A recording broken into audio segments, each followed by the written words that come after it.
مسلمان اللہ تبارک و تعالیٰ نے رکھا ہوا سماکم المسلمین. شراب کی محفلوں میں جائیں. ہمارے بہار کے اندر سب سے زیادہ ہمارے ینگ، ہمارے جنریشن، ہمارے نئی نسل کے نوجوان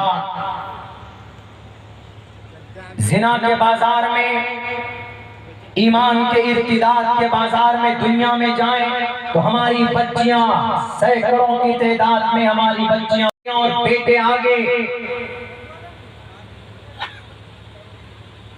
وضاحت کے ساتھ صاف لفظوں میں مسلمانوں، اللہ نے قرآن کریم کے اندر ان بیماریوں کا، ان برائیوں کا وضاحت کے ساتھ اللہ تبارک و تعالیٰ نے ممانعت کی ہے، کھلے لفظوں کے اندر منع کیا.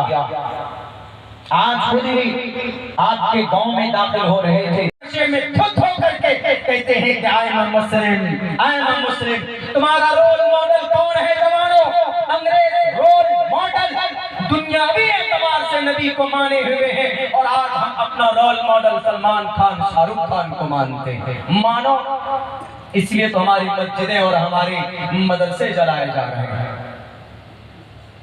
مولانا ہمارے استاد محترم مولانا ارشد مدنی دامت برکاتہم نے بیان حقیقی بات کہی تھی دلی کے اندر. پتہ ہمارے نوجوانوں میں اتنی طاقت نہیں ہے کہ اس کا ایکسپلینیشن کرے، اس کا ڈیفینیشن کرے. حضرت مفتی راشد صاحب کا میسج ناچیز کے پاس پہنچتا ہے. انہوں نے کہا کہ عبداللہ تم تو آزاد ہو، تمہارا ریسرچ ہے، اس پہ تحقیق پیش کرو. تو اس کے بعد ناچیز سے جہاں تک ہو سکا میں نے تحقیق کی بات پیش کی. اوم منو اللہ کیا؟ ہم نے کہا لوکیش منی جی سے، ہم نے کہا تمہارا بھگوان جس بہار میں پیدا ہوا ہے عبداللہ سالم بھی اسی بہار میں پیدا ہوا.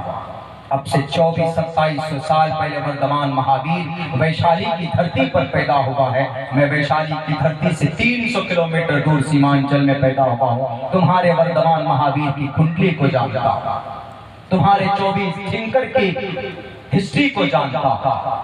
جوانوں، چہرے پر داڑھی ہو، ہمارے سر پر ٹوپی ہو، لیکن شراب نہ ہو زبان پر. شراب پی کر ایک دم پاگلوں کے طرح کرتے ہیں. ملیے، بات چیت کیجئے تو کوئی طریقہ، کوئی تہذیب ہمارے نوجوانوں میں نہیں. ایسے جیسے لڑنے کے لیے آ گئے. انگریزوں کے سامنے جائیں گے نا آپ، اگر ان کو کہیں گے ہیلو ہاؤ آر یو تو مسکرائے. پچھلے سال ایک مرتبہ دیوبند سے شتابدی میں بیٹھے دلی کے لیے، دلی پہنچنا تھا تو سامنے انگریز اور خاموش بیٹھے، 9-10 لوگ تھے، بولے خاموش، کچھ نہیں کر رہے، ایسے بیٹھے. ایک سامنے میرا ایک ینگ تھا، وہ بیٹھا ہوا تھا. وہ جب بھی مجھے دیکھتا مسکراتا، جب بھی مجھے دیکھتا مسکراتا، کچھ بھی نہیں، صرف مجھے دیکھ کے مسکراتا، مجھے دیکھ کے مسکراتا. اور مسکرانے کی عادت اللہ. تمہارے قرآن میں لکھا ہے، اس مدرسے کے تعلق سے وہ سوال تھا. انہوں نے کہا کہ ہم نے مدرسے کو اس لیے جلایا چونکہ اس مدرسے میں قرآن کی تعلیم ہوتی ہے، اور قرآن میں ہے یا ایھا النبی جاہد الکفار، یا ایھا النبی حرض المؤمنین علی القتال. تمہارے قرآن میں غیر مسلم کو قتل کرنے پر ابھارنے کا میسج ہے، اس لیے ہم نے 4000 کتابیں جلائی. یہ اسٹیٹمنٹ باضابطہ جلانے کے بعد کچھ لوگوں نے پیش کیا کیا قرآن کریم کا یہ ترجمہ، یہ سوچ ان کی صحیح ہے؟ بالکل صحیح نہیں ہے. جب تک آپ پیچھے نہیں پڑھیں گے، آگے سیاق و سباق کو نہیں ملائیں گے، تو آپ قرآن کریم کی کسی آیت کا مطلب کبھی نہیں سمجھ سکتے. ہم نے ان سے کہا کہ جناب یا ایھا النبی حرض المؤمنین علی القتال غیر مسلم کے لیے نہیں ہے، ہندوستان کے سناتن دھرمی بھائیوں کے لیے نہیں ہے، مشرکوں کے لیے نہیں ہے، بلکہ یہ ان لوگوں کے لیے ہے جو معاہدہ ہوا تھا توڑ دیا، سرگوشی کی. تو اللہ تبارک و تعالیٰ نے ان لوگوں سے کیا کہ جو عہد کو توڑ دے، جو ایگریمنٹ کو چاک کر دے، جو اللہ کے نبی کو قتل کرنے کے در پہ تھے، سازشیں رچ رہے تھے، یہ ان لوگوں کے لیے ہے.